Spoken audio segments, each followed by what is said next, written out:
It's that time again. I'm James P. Conley, filling in for Theo Vaughn as host. We have a great show for you this week. Winner of Last Comic Standing, Iliza Shlesinger pays us a visit and talks about her creepy pervert fans reaching out to her on the internet. And Rob Little stops by to talk about the #3 marijuana-producing town in the U.S. and how he stays positive it's probably the marijuana. So grab a snack, or grab a few adult beverages and get ready, because I'm serious. The Comedy Sideshow is coming at you.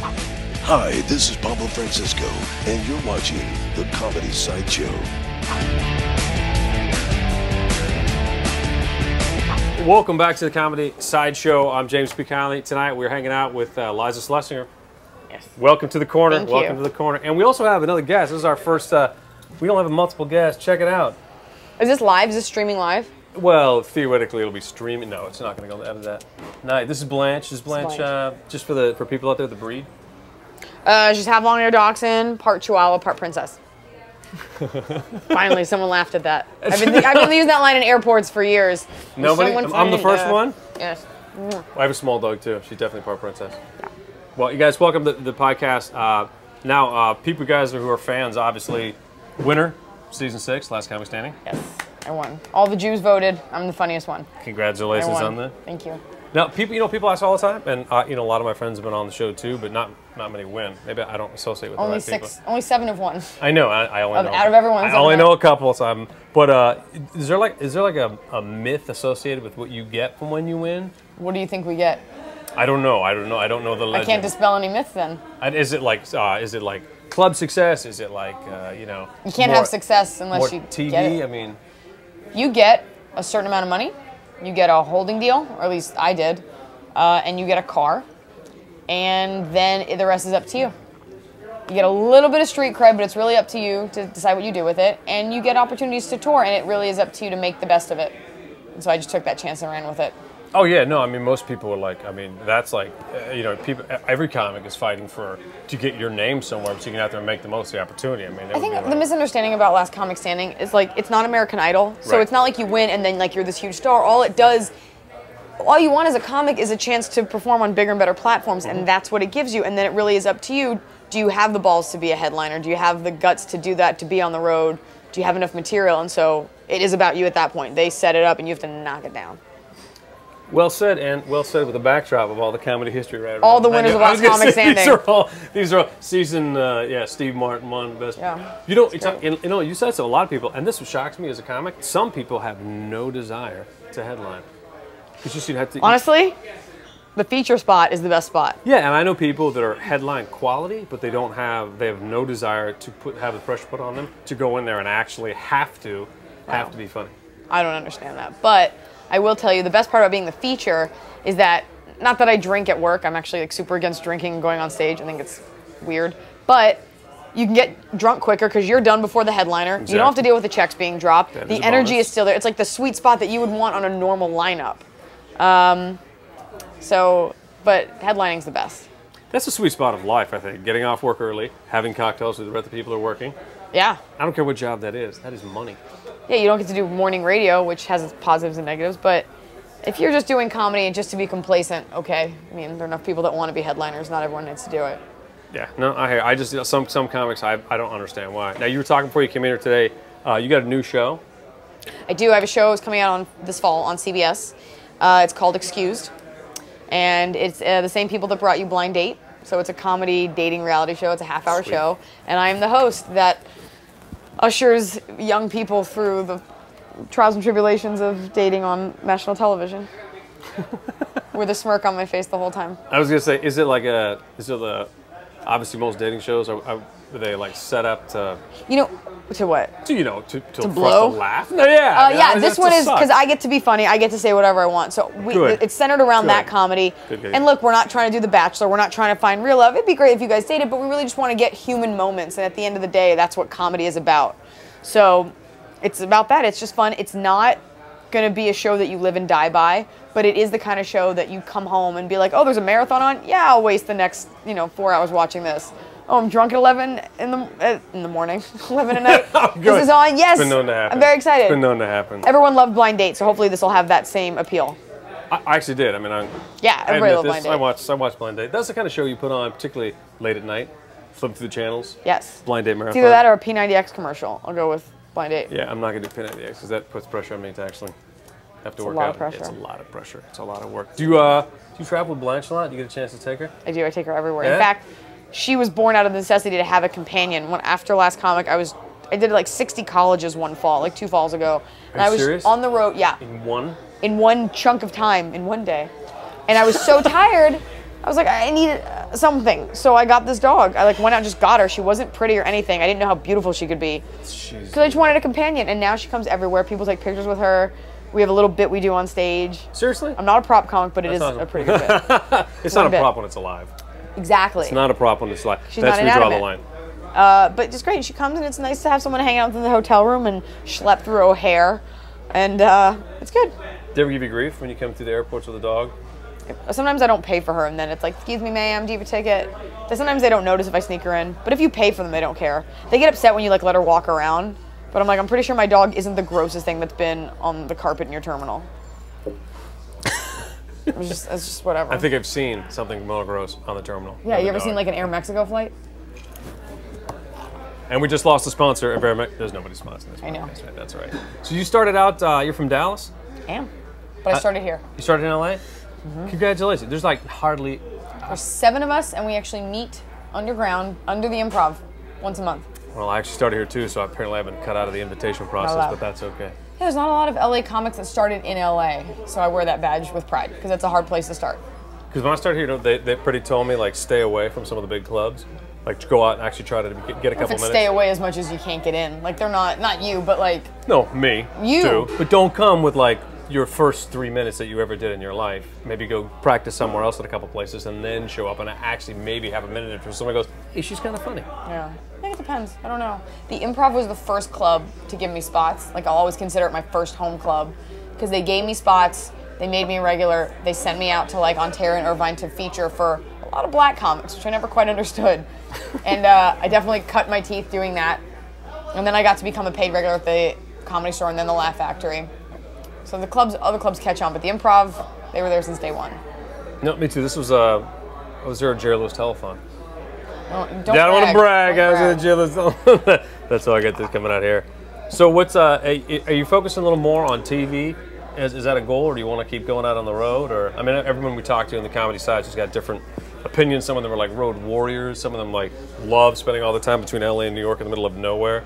Others are always trying to come off. I like the opportunity to get to be funny on different platforms and bigger and better avenues. So be that, I mean, hopefully like this TV show on CBS, that opens up doors, that increases your road work. And then I have another project we're working on, which will hopefully get picked up, and that will be a late night endeavor. And that, you know, the objective is to do clubs and then you do small theaters, then you have your own tour. I'd love to have a tour of just like my friends, and I think we all want to do comedic acting and writing. I think it's just the chance to be creative. I'd do a play. I mean, I like being funny and doing it for a living and being successful at it, and however that comes to me will make me happy.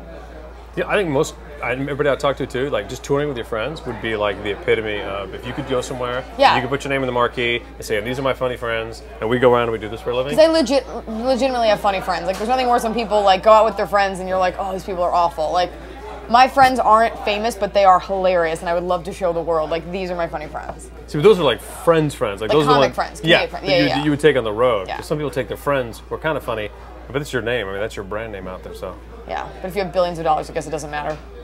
nothing matters. If you have Nothing matters nothing in like general. billions of When you have a dollars. lot of money, it matters even less. You could fill the seats with people that you paid to come to see your unfunny friends if you had billions of dollars. That's what most shows are.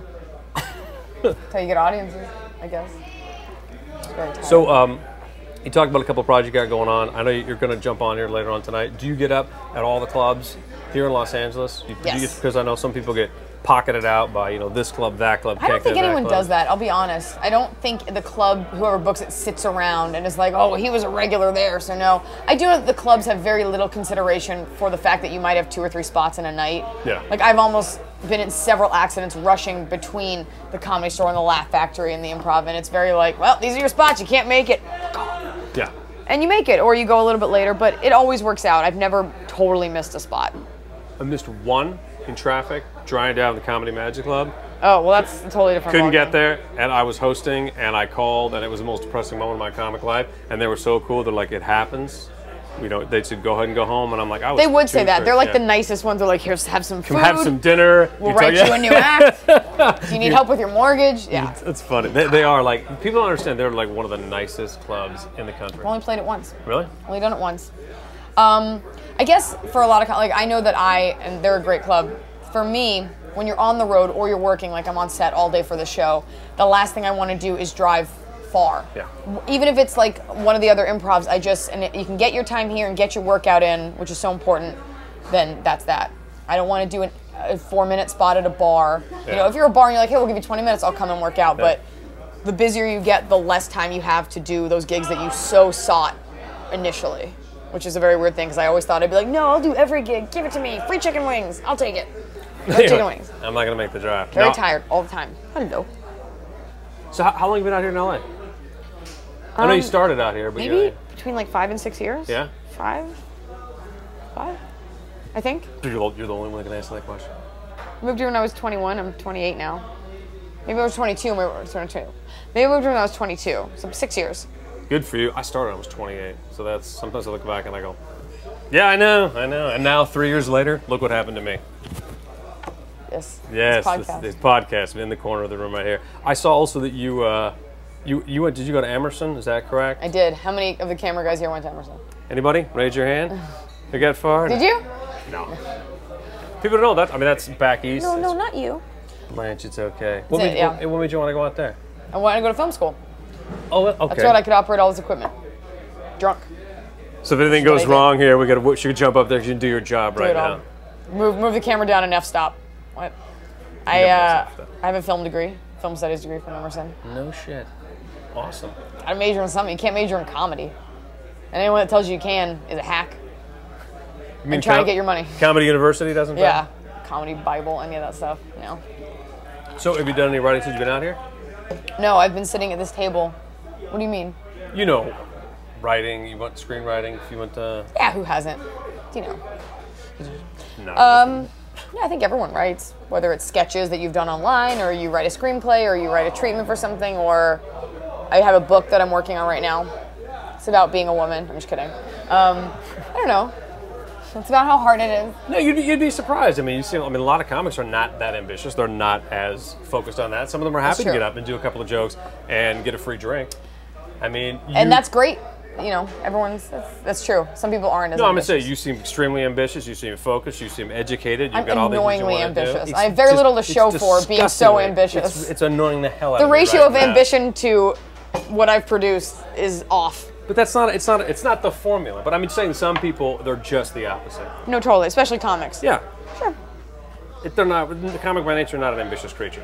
No. We're cynical, tired, pandering, angry, fat, lonely, childhood. Self-loving creature. Yeah. Blanche? I was never fat. She's always this tired. This is the most sedate animal I've ever. If people are just coming to the podcast, you lived with there's me, an animal down here. You'd have to be this way. Like, I'm so 90 miles an hour. Like, what's she gonna do? She'd have a heart attack. She's just an animal. If you just come in the middle of the podcast, we actually have the lovely Blanche sitting down here between us. She's not kidding. The dog has been phenomenal. I can imagine only traveling. She hears a bag, so she thinks it's food. She's Blanche like every dog that ever lived. There's a possibility of food. You're gonna jump in on this thing. Anyway. Hope you're getting all of this. It's a video podcast. We can talk about anything we want to. We can. Well, I'm waiting for you to broach a subject, and I will jump in on it. Any subject. No, we can talk about anything you want to. We can talk about comedy. We can talk about a lot of people have sounded off in their opinions about musical comedy, what they think of prop comics, what they want to do in their career. But it has to be with a comedy within comedy. No, we can talk about anything we want to. Comedy-centric? This is a completely open forum. Oh gosh. I mean, some people have, we talked about... You asked me here, you have to come up with a topic. We can talk about anything, Iliza. We can talk about things that you've done, TV shows that you've been on. Sure. I mean, you've done a Comedy Central Presents. I mean, we're just trying to throw something out here for you. I did a half-hour special on Comedy Central. It was a half hour. I mean, did you enjoy I cannot come up with topics because I'm so tired. Oh, no, I understand. We're not asking you to come up with topics. So, I mean, we're just... I know. We're just trying to have a conversational format. Now I look like the bad guy. Now I look No, like you're weird. not the bad guy. You're the one that's working a lot harder than we are today. I've been sitting here in the lovely corner. We've just been talking to any comedians that are coming by, finding out people have been pitching, stories, anything they wanted to share. You should always pitch your story ideas on the internet. That way no one takes them. No, I'm talking, pitching stories about experiences that you've had on the road. A lot of the comedy fans out there, people who are fans of comedians, the lives of the comedians. I mean, I know it seems kind of mundane to us, but for most people out there. I get a lot of creepy people. That's something that not everybody There's something we has could talk about. I mean, I don't have a lot of creepy people in my life on the road. I mean, that's got to be something completely different. Yeah, I had a guy bring a knife to a show one time, and he was like really into meeting me, and that was like uncomfortable, and he had to get like chicken winged out. That's when they like do that and they take you out. I've gotten a couple restraining orders. I had one guy in like Michigan sent me like really sexually inappropriate and like angry emails like on Facebook and what was MySpace when it was MySpace, and I don't even know I wasn't even on MySpace. All that stuff, and he'd make different accounts up, and he would get mad at me for whatever. So we had to put a restraining order out, and the cops contacted him. And when they contacted me, like, Ms. Shlesinger doesn't want any contact with you. His response was, "It's cool, I have a girlfriend anyway." It's like, oh, okay. 'Cause that was the objective. Good to know that you're satisfied. That's like the quintessential guy response to almost anything. I'm straight. It was about her. My penis is about huge. Me. So was that a knife at a club? This one actually coming. Yeah, he like brought it was in Texas, obviously. I was gonna say, okay, I was gonna throw out 3 It's like states. a buck knife that he had like behind him, and I don't know if he just always had it. He was always armed, or that was just for me. But that was creepy. And then you get stuff online. You know what's so funny? I think for guys, I don't mind guys being like, "You're hot," or like saying something like, which is uncomfortable.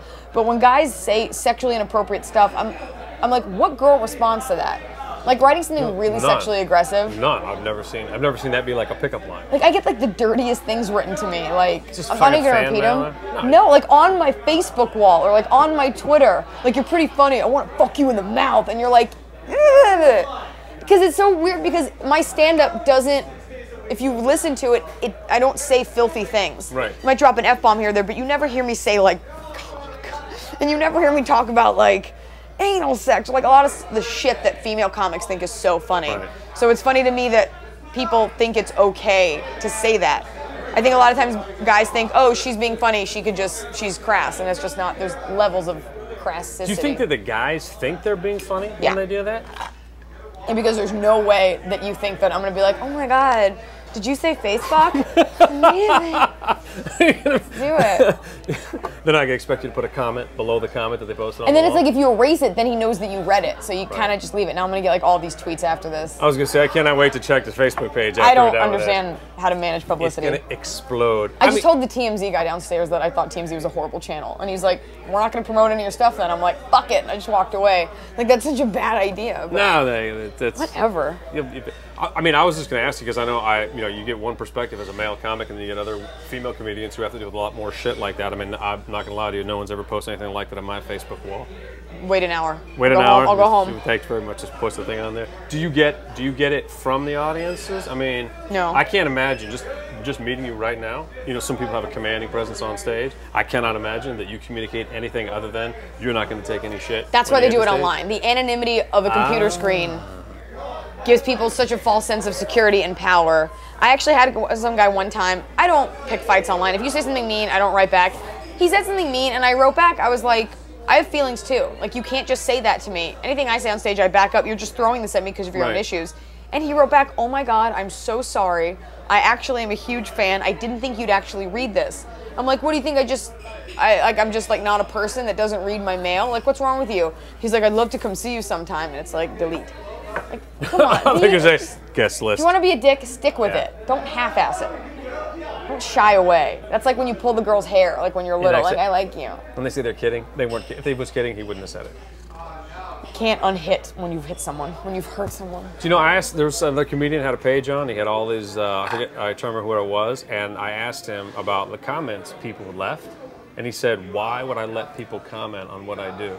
His attitude was, I do this because I think it's funny. I don't need people just jumping on, dropping their own comments. It's a Facebook page. Yeah, but this was something he was doing. So he would delete the comments? It wasn't a Facebook page. He was just doing something, his own page with his own comedy and all these videos on there. And I asked him about... Their comments are irrelevant, and either you think it's funny, then you click it and you watch it. But most of the comments are either people that are just being disgusting, or You get people that like you, but you shouldn't read your comments. I learned this very early on. Don't Google yourself after midnight. Just don't. That's comedy words to live by. It's always going to be mean stuff. It's not going to help, and they don't even mean it anyway. But no, you're never going to get everyone liking you. It's always going to be something horrible. What are you going to do? It doesn't hurt my feelings. It's just like the fact that at the end of the day, you still took the time to watch my video, process it, log in, write me a comment. That's caring. If you want to show you don't care, don't click on it. That's what I do. Don't add to it. That's true. what the TMZ guy said. He was like, you don't contribute to, I was like, all you do is make horrible people famous. And he's like, you don't contribute to that? I'm like, I do like reality TV. He's like, you're not contributing? I'm like, I don't have a Nielsen box in my house. I don't buy the products they advertise. You'll never know that I watch the show. You, however, made Kim Kardashian $60 million last year. And that is something punishable by death. I could not agree with you more. So, I was going to, I hope you had a decent time hanging out with us today. I mean, I swear to God. Decent is an overstatement. Decent is an overstatement. You know what? Because there's not a lot of comedy. You get people up here. Some people tell jokes. Some people want to go off on a tangent. Not everyone's comfortable coming here speaking their mind. So I appreciate that you just want to talk about anything. I thought we were just getting going. We're just getting started. We got 42 minutes to kill. We don't have to get rid of you. But I was going to ask you. You talked about a lot of there's sometimes oh my God. Once again, if you just come to the podcast and you see a small tongue stick up on the table, there's a live animal sitting here right there. This is Blanche. Can anybody want to hook up the lovely Blanche? Do you have a Facebook page, Blanche? No, she should though. She should have her own. Boys love her. I mean, I need to take it with you, but on stage, what do you guys have, like a closing number? We do an imitation of the Sarah McLachlan SPCA commercial, where I basically hold her like this and I sing the song, and it just pans across the audience. An angel? People go ballistic. I might do it tonight. You have to earn your keep. I'd like to ask her, sometimes I do this to her. I go, where's the rent? Pay me the rent. Give me the rent. Give me the rent. She's gonna rip my face off one day. Where's the rent? Huh? Give her the rent, Blanche. She hates that. She's like, someone please help me. She's like, I am not a prop And then she animal. gets angry. This is just Iliza abusing her dog. She loves me. She's the sweetest thing. Look at this face. Cannot be abused. Any dog that will go with you all over America and go on stage, it cannot She's be given abused. up. She's just like, please just feed me. I will, one day. I live alone, so. So the new show, CBS, when can we... It premieres September 12th on CBS. And Excused is the title? It's called Excused. It's a comedy dating show. There will be a lot of publicity leading up to it. You won't be able to escape it. You're going to know all about it. And if you follow me on Twitter, @ILIZA, I tweet about the show. The other day we had a girl that fell in a lake. And we had one girl that got drunk and cried. And I always tweet about the ridiculous people. So it's fun to watch. Awesome. Follow. Well, thank you so much for hanging out with us here on the Comedy Sideshow. I appreciate you stopping by. Have a great set tonight, Blanche. I wish you the best. Hi, this is Sebastian Maniscalco, and you're watching the Comedy Sideshow. All right, we're back at the Comedy Sideshow. That awkward head that just was uncomfortably close, despite the fact we're trying to create a great camera shot, is Rob Little. Rob, hey, buddy. Man. Good to see you. Stop by the Comedy Sideshow. Wow. I've never done a podcast where we got drinks before. That is how we do it. We found that most of the guests are actually in their zone with a couple of drinks in them. Yeah, I'm buzzing. This is good. Thank you. We take good care of you, man. Thanks for stopping by. Thanks for having me. It's good to see you. I love you, dude. I know. I love you too. This is not just a camera shot. This is actually two men. This is right. Very close. This is man love right here. So I know we were lucky enough to get you. Rob's a busy man. Happened to be in the neighborhood. Yep. That was my way of saying Rob had nothing to do. Happened to be in the neighborhood. He was hanging out. Seriously though, we've been friends for a long time. Yep. A very funny man. You can just tell by the explosion of energy.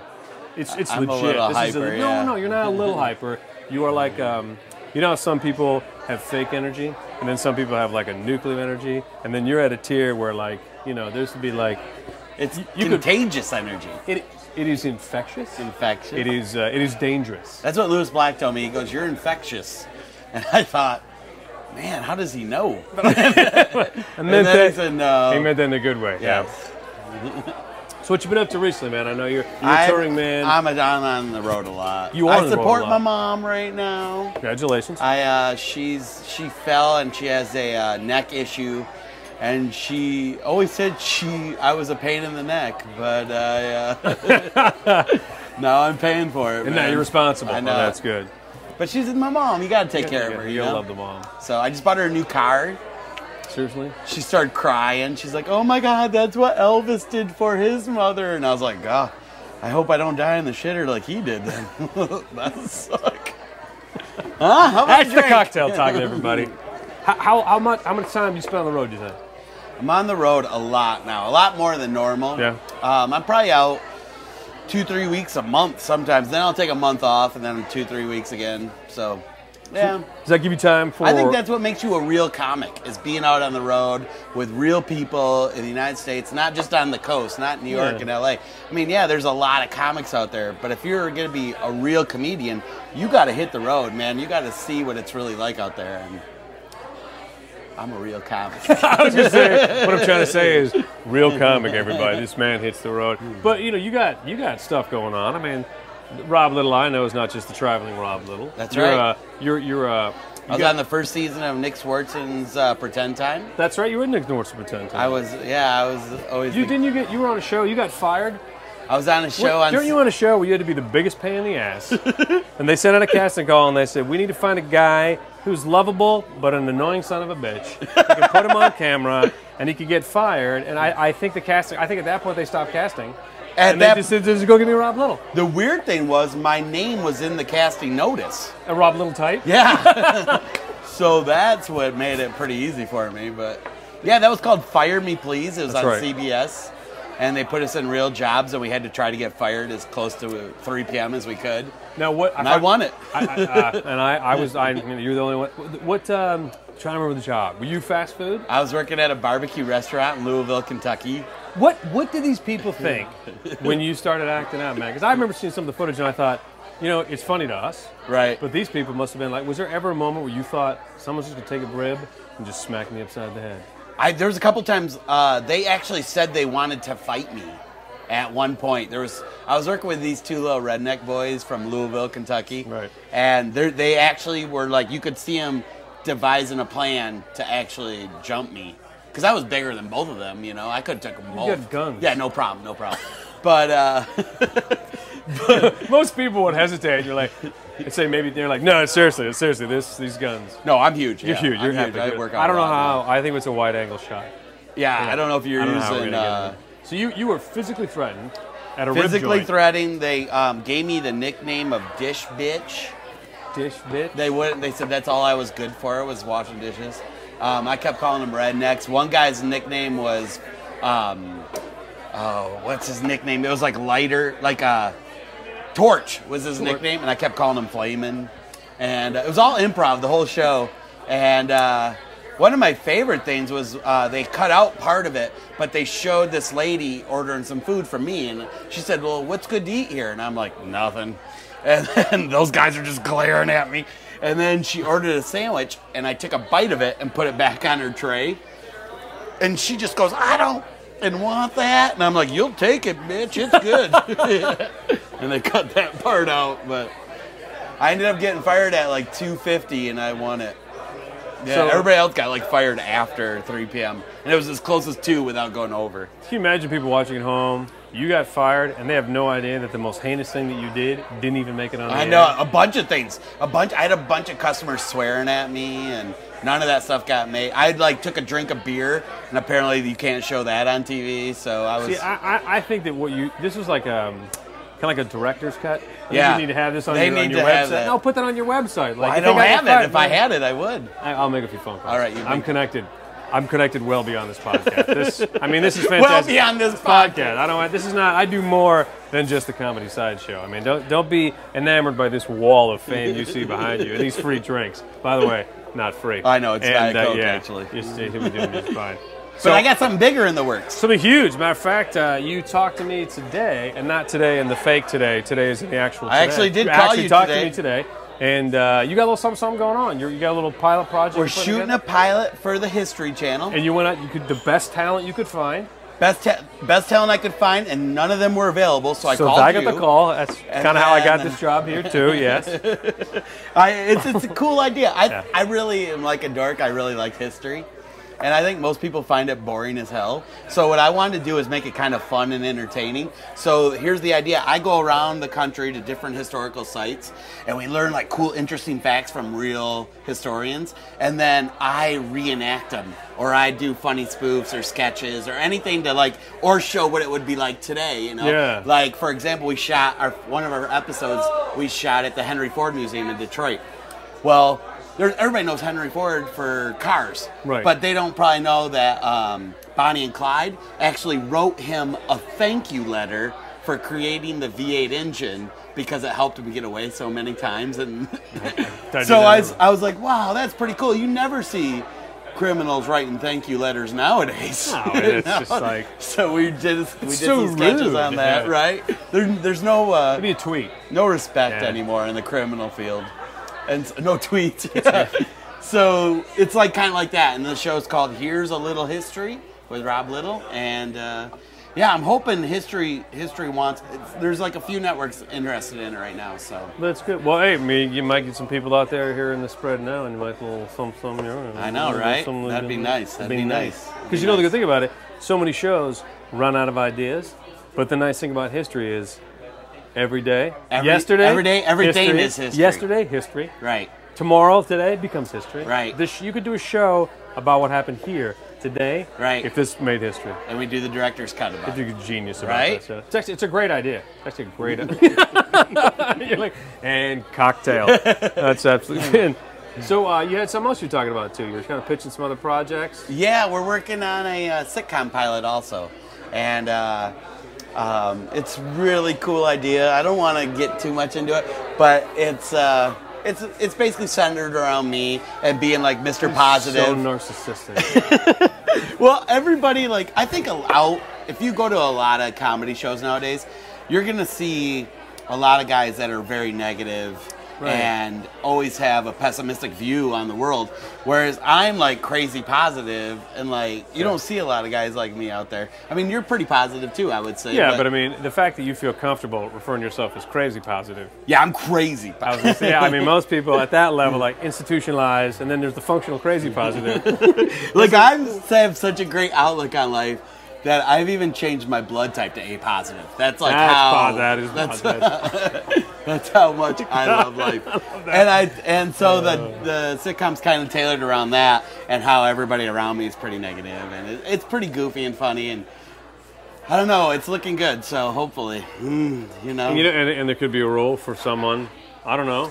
Some talented friends. Some talented friends. And if you know anybody... I got a list of people right here. They've all been awesome. Guests on the show and never be booked back in the podcast again. So you are like a crazy positive person, though. I am. There's too much negative in the world, you know? I can't stand negative people. And, I had some buddies over the other day, and we're all hanging out at my place. We're down in the basement. We're watching TV. And they just start complaining, you know? They're like, oh, these handcuffs are too tight. And I'm like, what? Shut up, you whiner, you know? Get over it. I can't breathe with this handkerchief over my face, you know? What? It's just a little water. Shut up. It's the liquor talking, bro. Oh. I know you travel a lot, and you're kind of a man on the road. But did you start? You're from Michigan. I'm from Detroit. You started in the great state of Michigan. I actually am from 2 hours north of Detroit. I grew up in a town where we only have one light, and it's the cheese capital of Michigan. And we also are ranked 3rd in Hemp magazine for the best marijuana in the United States. Not only is that fact interesting, but I like the fact that you felt the need to put up 3 fingers. Third. When you said 3rd. Well, in case anybody from the town I'm from is watching, they need to know. Smoking a lot of the hemp right there. So, a lot of people, they're bound up from the cheese, but nobody seems to care. So, I actually grew up with some pot smokers, my parents, and my dad was. I don't know. It's retarded, but it's true. He could make a bong out of anything. He was like MacGyver. He was so creative. One day I lost my bike and I come home and he's smoking it. He's like, switch gears, son. It was ridiculous. And I was upset. I'm like, Dad, that's my bike. And he's like, that's a Huffy Puffy. I'm like, what? We're doing pot jokes on a podcast. We are doing this as a podcast. Come on, this people. This is a first. This is gonna get the most hits of any of them. Yeah, this is gonna blow up. I think we put that in the keyword, Huffy Puffy. This would be absolute money. That's funny. It's very funny. That's why we're doing the comedy side show. So, you said you want to hang out more out. Yeah, we're here at the world famous Improv. You haven't been out here. I know. I love coming here. Why haven't we seen you, man? You know, when you get off the road, you just want a break, man. Yeah. So it's nice to be in your own bed. Do you get road weary? I mean, we talked about on off the podcast. Everybody has different theories about how many weeks they can handle. We had someone else here talking about bringing their family with them. I'm going to bring my family with me. Are you really? We're going to experiment with the process. Isn't that going to be weird, bringing your wife and kids when you're trying to hook up with girls on the road? Or are they cool with that? You keep business and pleasure separate, Rob. You don't want to mix everything together. Really? Yeah. See, I don't know if I could do that. How long have you been on the road so far? The longest I ever did, I just got back from, over winter, I did 80 days on the road. 81. It was 81 days. It was ridiculous. And I hated life, and I just could care less by the end of it. See, I'm Mr. Positive, but and I don't think most people realize that most comedians, by the end of a long road, oh my God. I mean, you're hitting the stage smiling, but you're hating life on the way out. Yeah, I just saw a thing on the news about a guy smacking another guy in the head for leaning back in his chair on the plane. And I could totally relate with that. Like, I could slap a guy easily on a plane. Like, I don't know why, but after 80 days, you're like, just get me home, you know? I'm sure, you know. I'm sure a lot of other comics feel that way. Oh, yeah. I thought you were going to talk about, I read online about where Andy Dick exposed the genitals and slapped the guy's head with the genitals. I thought you were Andy Dick did that? Yeah. That doesn't surprise me in the least. It's a great way to release energy. He's done to me to say hi before. I don't That's just, what's up, Rob? Just standing here alone. Right? That's how you get to know somebody. So, is there any shameless plugging you want to do? I know you got a DVD out there. You got a couple. I got 2 DVDs out. If they want to spend more quality time with I'm about to shoot my 3rd DVD. So third DVD. 3rd. No kidding. I know. I think I want to do this one in Dallas. I like Dallas. Yeah, when people pick, do you have, like, I know some people, they want to go to the hometown location. Some people pick, like, the theater they can control. Yeah, I mean, every comic's different. Some people want the nightclub sound. They want the clinking of the things. I like the nightclub better because it's like a real club. It's like real comedy then. It's dirty, gritty. You know, you never know what could happen with the crowd and stuff. Something might fun come out of that. With the theater, it looks awesome, you know, but it's so easy then, you know? It's like, how can you not do well in a theater? Yeah. Put it up in a club and let's see how... I mean, you should rock in the club, too, if you're shooting your DVD. You mean, like, I don't care whether it's funny or not. Put it up in the club. Right. Get it on DVD. Do you do, like... I know a lot of guys do, like, a couple shoots, try to cut something together. I know some guys that'll wear the same shirt. Oh, yeah. See different shows. Yeah, to get it really cut. Yeah, I think my 2nd DVD, we shot all 3 shows on a Saturday night. Really? And edited the best together. Wow. And that you can already It all tell. pretty That much all looks came from one fantastic. show. It's one show. It's all What he came- meant to say was one Yeah. show, flawlessly executed, can't even tell. Right. All the other shows were just DVD extras. DVD extras. I actually didn't mind one show Right. for just a CD. It was a CD. Right. It Nah, wasn't nobody listens. Nobody listens to that anyway. No, that's why I'm thinking of. No, but I'm going to release a DVD version of the CD, in which is a video of me listening to my CD, and that's going to be my DVD. And I'm thinking of doing that in the theater as opposed to a comedy club, because I think a picture of me sitting on stage by myself, listening to my own CD, Right. that's just genius. That is nice. And I'm going to need more than one camera, obviously. Right. You know, Right. I Need want the up coverage. the I want nose, the coverage, 2 yeah. sides. Mine was actually a 6-camera shoot on my 2nd DVD. Seriously. It's amazing how cheap cameramen will work from Craigslist.